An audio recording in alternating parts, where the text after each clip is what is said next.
Hello, I'm going to show you some tips and tricks when using this resource in Seesaw as a student. You might have different questions or shapes than me, but that's okay.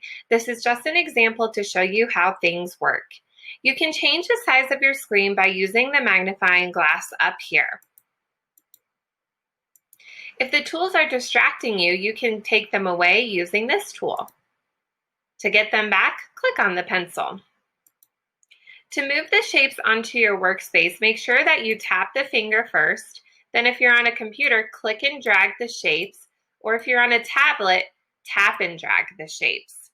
You will have a lot left over. There are a lot in this stack, so don't worry about that.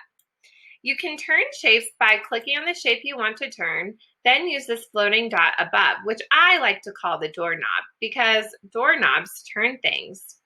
The other little dots are stretchy dots.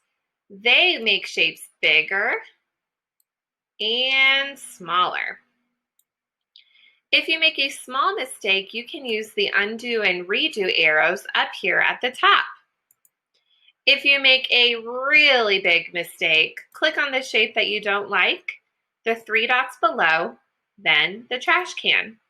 Or if you have a keyboard, click on the shape you don't like and backspace or delete on your keyboard.